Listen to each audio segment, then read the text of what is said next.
देखो कलूटी देखो, मेरी पतंग कितनी ऊपर जा रही है। मेरी पतंग के आगे तुम्हारी पतंग ना टिक पाएगी। ऐसी कोई बात नहीं है कलूटी। फटूली, मेरे से पंगा मत ले। देखते हैं आज कौन जीतता है। देख ले फटूली, अब तेरी पतंग कटने वाली है। फटूली को हराना मुश्किल ही नहीं नामुमकिन है। तू तो गई फटूली। कलूटी तूने मेरी पतंग काट दी। बड़ी इतरा रही थी ना कि मुझको कोई हरा नहीं सकता। अब देखती हूँ कैसे कोई मेरे को हराता है। मैं जा रही हूँ शहर एक और पतंग लेने। कलूटी और फटूली दो चुड़ैल बहनें थी। उन दोनों में काफी प्यार था। जनवरी के महीने में जब उन्होंने सबको पतंग उड़ाते देखा तो उनका भी मन मचल उठा। कलूटी कलूटी चलो हम मिलकर पतंग उड़ाते हैं। चुड़ैल होकर इंसानों वाले शौक पालती हो, थोड़ा चुड़ैले वाले शौक पालो। चलो किसी इंसान का मांस खाकर आते हैं। नहीं नहीं, मुझे तो आज पतंग उड़ानी है। मेरा बहुत मन कर रहा है पतंग उड़ाने का। क्या फटूली, तुम भी बच्चों जैसी जिद कर रही हो। न जाने कितने पाप किए हैं तब जाके चुड़ैल का जीवन मिला है। इस जीवन को व्यर्थ ना जाने दो। ये इंसानों वाले शौक तुम्हें शोभा नहीं देते। हम चुड़ैल हैं, हमें चुड़ैल बन के रहना है। तुम तो मेरा कोई कहना मानती ही नहीं हो। मैं जो कुछ भी कहती हूँ उसके लिए मना कर देती हो। इतना कहकर फटूली कलूटी से गुस्सा हो जाती है। अरे मैंने तो फटूली को नाराज कर दिया, मुझे इसे मनाना होगा। ऐसी छोटी छोटी बातों पे नहीं रूठते फटूली। मुझे पतंग उड़ानी है। तो चलो हम पतंग उड़ाएंगे, लेकिन हम कोई मामूली पतंग नहीं उड़ाएंगे। अगर उड़ाएंगे तो वह पतंग हमारी चुड़ैलों की योनि के हिसाब से होनी चाहिए। तुम कोई ऐसी पतंग की व्यवस्था करो जिससे हम चुड़ैलों का नाम बदनाम ना हो। फटूली को तो पतंग उड़ाना था, इसलिए वह शहर चली जाती है। पर उसे ऐसी कोई पतंग नहीं मिलती जिसे चुड़ैल का मान बढ़े। निराश होकर फटूली कलूटी के पास जाती है। मुझे ऐसी कोई पतंग नहीं मिली।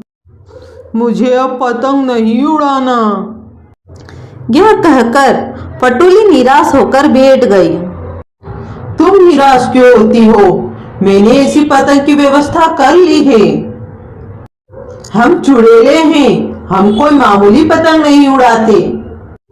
देखो मैंने इंसानी शरीर की दो पतंग बनाई हैं। चलो हम इसको मिलकर उड़ाते हैं। अब दोनों चुड़ैले मिलकर पतंग उड़ाती है और अब दोनों को पतंग उड़ाने में मजा आने लगा।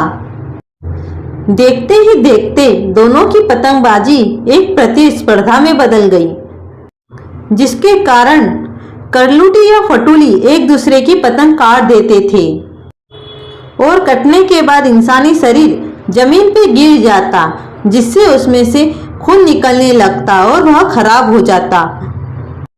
पर अब तो दोनों बहनों को पतंगबाजी का शौक चढ़ गया था, इसलिए अब जब फटूली की पतंग कट के खराब हो गई तो वह वापस से एक नए शिकार पर निकली। मुझे कलूटी दीदी को हराना है। मुझे कोई अच्छी पतंग देखनी होगी। अरे शिकार आ रहा है। क्या कर रही हो फटूली?